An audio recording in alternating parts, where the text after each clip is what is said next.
Hey, what's up? Welcome sa The Papa Jem Show at muli gagawa po tayo ng reaction video. Ito pong content ni Mickey Boy na ang title ay Sila Pa Talaga Ang Napili. Why SB19 is Perfect for Forgotten Island OST, mga kababayan ko. Simulan na po natin ang ating reaction video. Let's do this. You don't have to go all the way to the US for school. It's what my parents want. It shouldn't be their choice. It's your life. But hey, we made some good memories.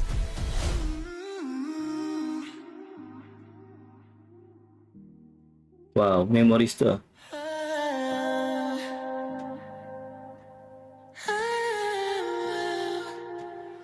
A very familiar song from SB19, right? Ito yung naging manifestation ng 18 way back last 2 months na yung kantang Memories ay maging OST ng Forgotten Island. Pero hindi ito nangyari. Ngunit sinong mag-aakala na ang kantang Mga Kababayan ay mapapasama dito sa movie na to? At Nakakagulat nga yan no, na biglang napasama dito ang SB19 at yun nga.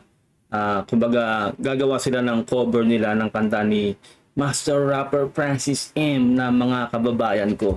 ang artist nakakanta nito ay walang iba kundi ang SB19. Yep. Yes, nakakalungkot na hindi mapapasama ang Memories dito sa movie na to. However, meron pala talagang laging mas magandang kapalit kapag hindi na ibibigay ang mga bagay minsan na minamanifest. Tama. Mark your calendars for September 25, 2026 dahil masasaksihan natin ang isa sa pinakamalaking milestones ng Pinoy cultural representation on the global stage. This is DreamWorks Animation Forgotten Island, their historic 50th animated feature film. Ang narrative nito ay umiikot sa mag-best friends na sina Joe at Raisa. During their very last night together, bago maghiwalay ng landas, isang misteryosong portal ang biglang humigop sa kanila papunta sa isla ng Nakali. It's a hidden world completely off the map, kung saan ang mga rich folklore at legends na naririnig lang natin sa mga matatanda are actually alive. Para makahanap ng daan pa uwi, they must navigate this dangerous terrain kasama ang isang weird dog named Raw habang tinatakasan ng main villain, si Dreaded Manananggal. Pero hindi lang ito simple at mababaw na survival story. The island of Nakali holds a dark, heartbreaking twist. Ang tanging paraan para makabalik sila sa real world is to completely sacrifice the memories of their entire friendship. It's a literal race against time, memory loss, and ancient horrors. What make this movie absolutely legendary for us is the casting choice. Tama, saka itong mismong animation na to talaga. Talagang magiging pride ng Pilipinas talaga dahil unang-una yung istorya pa lang, no? Pinoy na Pinoy, tapos yung cast, no? Solid men. Si Liza, si Her, si Lea Salonga at marami pa pong iba, si Jokoy. Tapos yung soundtrack puro Pinoy din halos, 'di ba? Kaya sobrang solid po talaga. Ngayon po natin napapatunayan na talagang ito na po talagang era na para makilala po ang talent ng Pinoy sa buong mundo. DreamWorks didn't just hire random voice actors. Nag-assemble sila ng isang powerhouse of global Filipino talent to represent our culture in Hollywood. Tama. Ang main protagonist nating si Joe ay binosesan ng no less than the Film Oscar and Grammy winner na si Her. Habang ang loyal best friend niyang si Raisa ay binigyang buhay ng nag-iisang Liza Soberano. At sino ang main antagonist? Walang iba kundi ang Disney legend at Broadway Grabe, actress no? Miss Lea Salonga. Siya ang voice behind the dreaded Manananggal. Ang tinaguri ang pambansang boses ng Disney princesses, ngayon naman ay magbibigay ng kilabot sa global cinema. Parang napaka nag 360 no. Ibig sabihin, siya talaga yung mga princesses noon, di ba?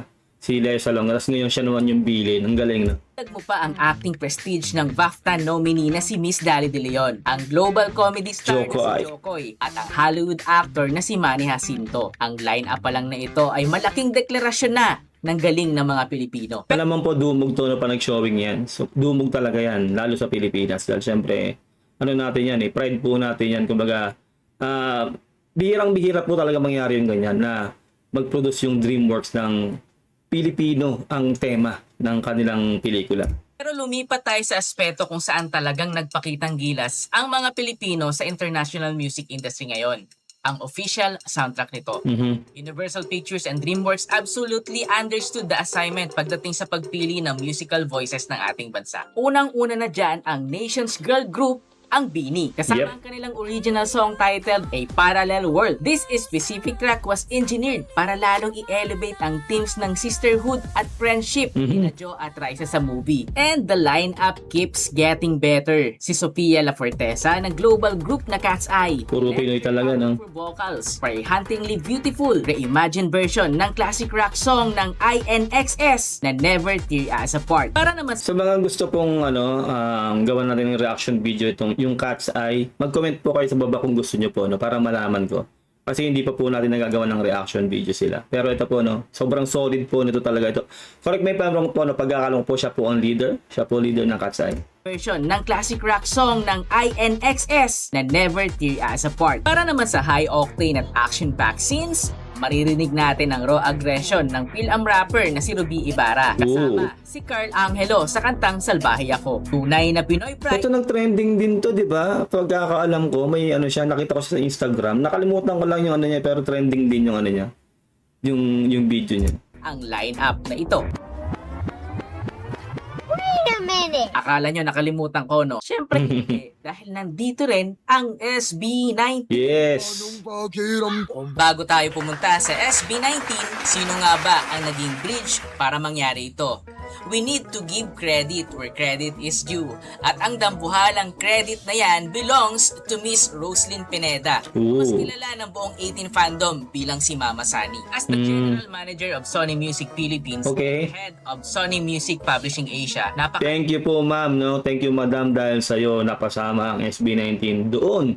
Siyempre sa soundtrack na yun ng Forgotten Island. Sobrang solid po nun, madam. Lawak ng foresight ni Mama Sony. Nang malaman ng kanyang team ang tungkol sa project na ito ng DreamWorks, hindi siya nag-atubili kahit isang segundo. She fiercely campaigned and championed the boys. Pinaglaban niya na ang SB19 ang dapat magdala ng pinaka-historically significant song sa buong soundtrack. Alam ni Mama Sony ang kanilang capabilities at hindi niya hinayaang lumampas ang Hollywood opportunity na ito. It was a true masterclass sa strategic cultural representation. Tama.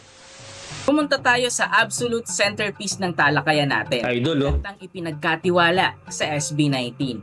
An absolute masterpiece woven with the genetic makeup of OPM history.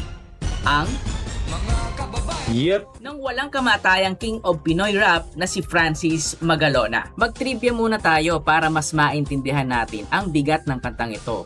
Ang Mga Kababayan or original na Mga Kababayan Ko ay inilabas noong 1990 sa ilalim ng kanyang breakthrough album na Yo. Yo. It was a historic turning point dahil ito ang single-handedly nagdala ng hip-hop at rap sa mainstream consciousness ng bansa. Before Ayan po ang po namin yan, no? Kumbaga master class po namin yan, lalo ako rin actor po ako ng talaga. Diyan po tayo bihasa sa pagdating po sa rap.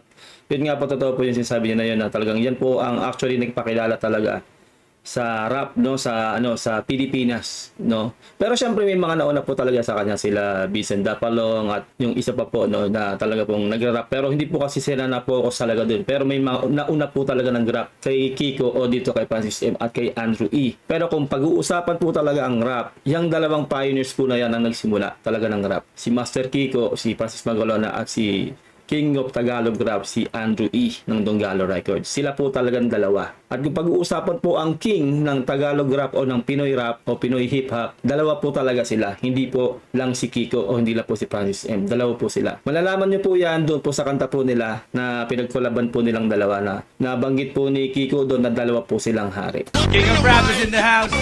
No. Andrew E. We be the kings of this country, you know what I'm saying? Think about it. No, doon po sa kanilang kanta na yon. Kaya po, hindi na po yung debate po na yon. Dalawa po ang hari ng Filipino hip hop o Tagalog rap sa Pilipinas. this, rap was seen purely as a foreign western sound. Pero si Francis M, hindi lang basta nag-rap para sa fame o commercial success. He was a musical revolutionary na ginamit ang hip-hop para sa nasyonalismo. Yes. Noong panahon na malakas ang colonial mentality, sinigaw niya sa buong bansa, Mga kababayan ko, dapat lang malaman nyo, bilib ako sa kulay ko, ako ang Para sa akin nga no, para sa akin dapat national artist na rin po to si Francis M. Kasi unang-una lahat po ng kanta niya talagang matinding patriotism po. Talaga pong iniaangat niya po ang Pilipinas, no, talagang inaano niya yung kultura ng pagiging Pilipino. Sayang lang po, no, na hanggang ngayon hindi pa po siya national artist. Pero correct me if I'm wrong po, no, pero pagkakala po hanggang ngayon po talaga hindi pa rin po siya national artist. This song was a literal manifesto ng self-love at racial pride. Taught Filipinos na huwag mahihiya sa pangungilong, magsumikap, maging tapat, at higit sa lahat, to build unity instead of bringing each other down. Ito ang naging definitive anthem na nagturo sa isang henerasyon. Sabi nga ni Francis M, no, sa lawak ng hip-hop, lahat ay kasya. Kaya sa mismong master rapper na po nang galing, no, na sabi niya nga po, no, sa lawak ng hip-hop, lahat ay kasya. Sa lawak ng mundo ng hip-hop, lahat ay kasya. Here we go! Wala pong dapat mag-gatekeep sa hip-hop sa Pilipinas o sa Tagalog rap sa Pilipinas. Di ba? Mismong galing na po sa hari yon. Kaya yung mga iba po na nag-gatekeep na wala naman pong karapatan magsalita noon at unang-una, hindi naman po sila ang nagsimula niyan, ay wag niyo pong gagawin yun dahil mismong hari na isa sa hari na po ang nagsabi nun. To embrace the brown skin. At mapupunta na tayo sa the ultimate question. Bakit SB19? Sa dami ng mahuhusay na artist sa bansa ngayon, bakit sa kanila ipinasa ang solo para i-revive ang national anthem na ito para sa DreamWorks? At para sa akin, dito natin ipapasok kung bakit sila napili para sa kantang ito. Ang insight natin dyan ay simple lang. Dahil ang kwento ng SB19 is the modern day manifestation ng mensahe ng mga kababayan. Sila ang pioneers ng P-pop. Kung paanong binasag ni Francis M ang boundaries ng rap noong 90s, ang SB19 naman ang sumira ng glass ceiling para sa buong industriya. They are a force to be reckoned with globally. Ang galing ng ano, no, yung sinabi na yun ni Mickey Boy na totoo yun. Kasi actually ang hip hop noon, no, ang Pinoy rap, no, talagang minamaliit po yan noong araw. Lalo po yung panahon po namin talaga pong, kasi po ang lakas po talaga ng rock music noon o metal. Kaya nga po may laban noon ng metal at hip hop, no. Underdog po talaga noon ng hip hop. No, naranasan ko rin po yan kasi hip hop nga po tayo, no. Na noon po talaga kapag po nakasuot ka ng hip hop noon, talagang pagtitripan ka ng mga metal. Ganun po nung lalo po nung 90s. No, talagang magulo po noon. Hindi po tulad ngayon na talaga pong tanggap na, no, wala nang rivalry ganoon. Pero ganoon po noon. Ang hirap po talaga noon ng kaming mga hip-hop noon. Hirap na hirap po talaga kami. Dahil talagang hindi po kami basta makalakad lang na kung saan dyan. Talagang may mantitrip sa'yo, may mga habol talaga sa'yo na mga metal. No? Kaya ano po yan, parang pinaglaban po talaga yan ng dalawang hari, no, ng Pinoy hip-hop na si Francis M sa si Andrew E. Na ngayon po sobrang tanggap na ang Pinoy rap. At talagang masasabi na rin po natin na isa na pong matinding staple na rin sa music industry sa Pilipinas ang hip-hop, no? Meron na po tayong flip-top at marami pa pong iba. Tumalat na po yung mga battle rap kasi hindi lang po music ang hip-hop eh. Hindi lang po pag-rap po yan. Marami pong elemento, no? 5 elements po ang definition ng hip-hop. Graffiti, breakdancing, MCing, rapping at marami pa pong iba. Marami na pong mga subgenre na rin po ang hip-hop. Kaya po ngayon po sa ginawa po nito ni Francis M at ni Andrew E, talaga pong, kumbaga sila po nag-pave din ng way para doon sa mga bago ngayon. Na ngayon po, yan po yung ginawa na rin ng SB19 na sila na rin po ang sumalo lahat ng lait, di ba? Alam naman po natin nangyari sa SB19. Sila po talaga naghihirap at ngayon po na-pave na rin po nila yung way para sa mga bagong mga P-pop groups. At ngayon po, binrake na nga po nila yung ceiling para papunta na po doon sa international scene. Kaya masasabi ko po talaga na well-researched din po ang content po na to ni Mickey Boy. Kaya palakpakan po natin siya.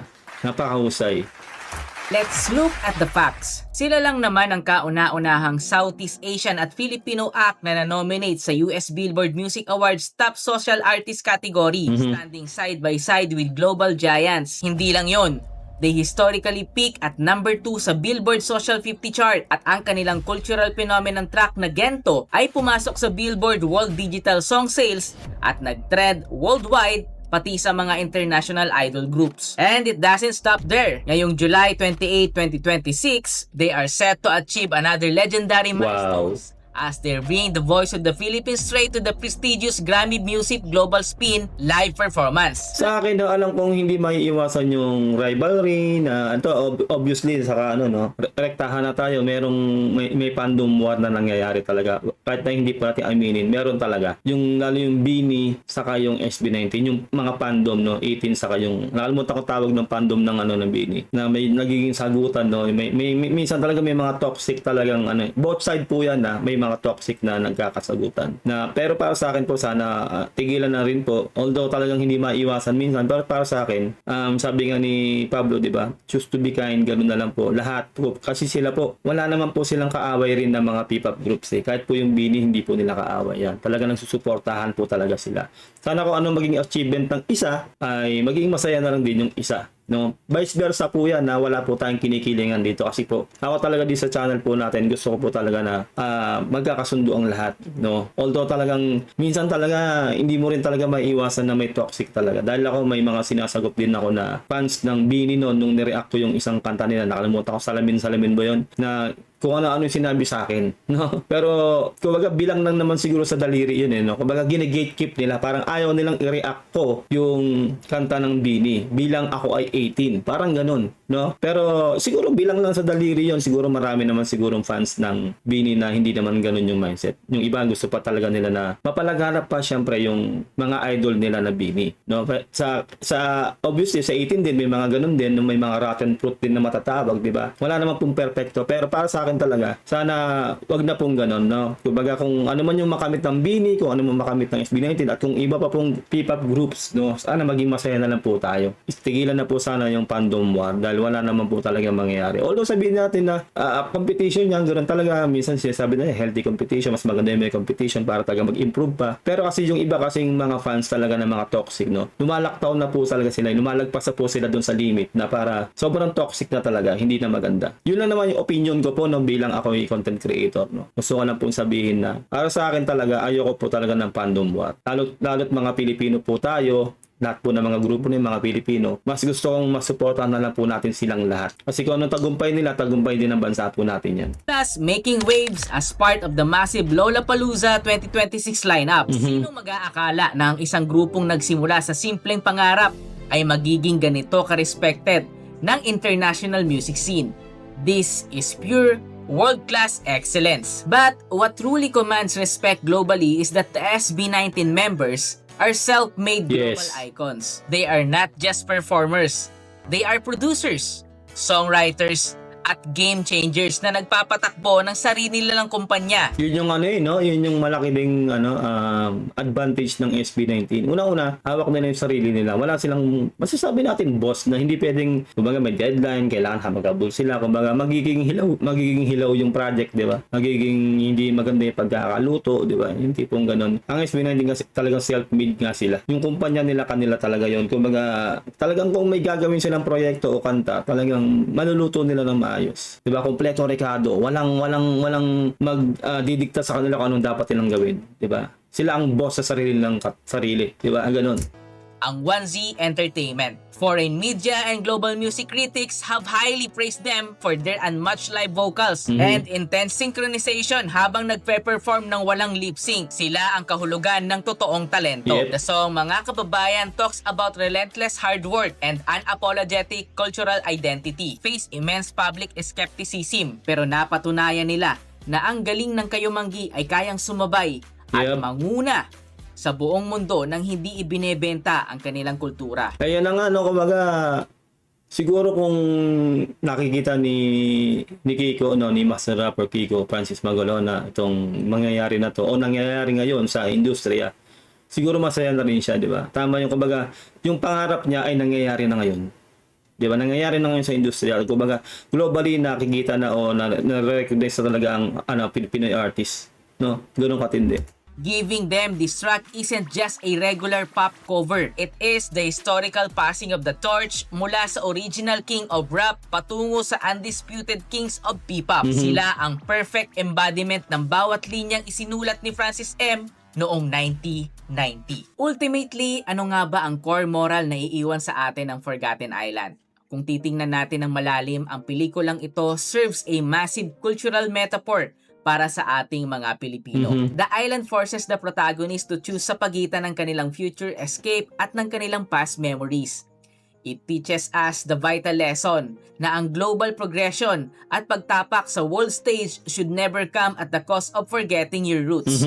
Pinoy mythical creation. Ayun, bila ko tuloy naalala yung mga hapis, no? Yung mga hindi na natin nagawa ng reaction video yun eh, pero merong issue kasi na yung tungkol sa pageant naman yun eh, na parang sinasabi ng mga dalawang hapis na yun, yung happies po, no, ano po yun, yung mga half Filipino.